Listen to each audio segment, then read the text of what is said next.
Bienvenue à tous dans ce nouvel épisode du brief CSDE de mars 2025, consacré aux mises à jour d'Inforem 3 CSDE et qui vous est proposé par Authentic Group. Ce mois-ci, plusieurs changements importants arrivent, touchant différents modules du système, notamment la gestion financière, la logistique et la planification de la chaîne d'approvisionnement. Voici un résumé des principales évolutions. La première évolution concerne la gestion financière et l'amélioration des relevés de comptes clients. Une nouvelle fonction AR Statement of Account Open, ARS 640, remplace ARS 140 et introduit des capacités API, des vues configurables et une exécution par planification de tâches. Ce changement permet de gérer les relevés de compte de plusieurs divisions dans une seule opération. Attention, une fois activé, ARS 140 ne sera plus accessible, sauf pour l'Australie et la Nouvelle-Zélande. Il vous faudra configurer le document généré pour répondre aux besoins de votre organisation et finaliser toutes les propositions ouvertes dans ARS 140 avant activation. Ensuite, dans la partie gestion des produits, l'API PDS 055MI se convertit en standard FNC. L'API de feature Open PDS 055MI a été convertie en standard FNC pour une gestion optimisée des caractéristiques produits. Il faudra consulter la documentation et préparer votre implémentation avant la mise en place de ce changement. Retour à la gestion financière, amélioration des rappels de paiement.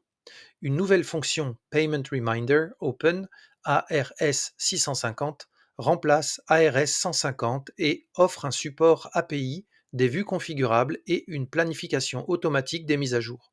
Elle permet également à plusieurs utilisateurs de travailler simultanément sur un même rappel de paiement.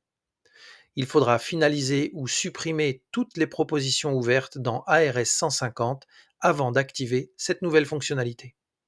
Dans le domaine de la conformité fiscale, la gestion de la taxe Bollo sur les factures d'acompte en Italie est désormais appliquée lors d'une création d'une facture d'acompte OIS 105. Si le montant dépasse un certain seuil, elle sera également présente sur la facture finale.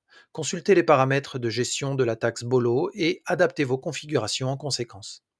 Dans le domaine de la gestion de transport et de la logistique, l'amélioration de la gestion des matières dangereuses. Une nouvelle approche est disponible pour la gestion des matières dangereuses HAZMAT. Les classifications doivent être créées dans CRS 213 et liées aux informations de transport des articles dans MWS 001. Il vous faudra donc mettre à jour les enregistrements existants dans MWS 001 et modifier les intégrations utilisant les API concernées, MWS 001 MI et MMS 200 MI. La prochaine mise à jour concerne la planification et disponibilité des stocks. Il s'agit de l'amélioration des performances du calcul ATP.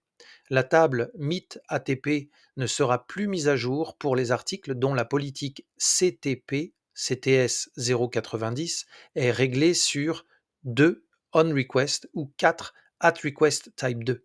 Il vous faudra vous assurer qu'aucune intégration ne repose sur ces données si vous utilisez ces paramètres. Enfin, dans le domaine de la gestion des expéditions, l'API MWS 423MI Add Package a été modifiée. Un nouveau contrôle empêchera l'ajout d'un numéro de lot BANO si l'article concerné n'est pas géré par lot. Si vous utilisez ce champ pour stocker d'autres informations, envisagez d'utiliser le champ DLRM comme alternative. Merci d'avoir suivi cet épisode du brief CSDE et n'oubliez pas, pour aller plus loin, n'hésitez pas à nous contacter, nos experts vous accompagneront sur vos projets. À bientôt pour un prochain brief CSDE.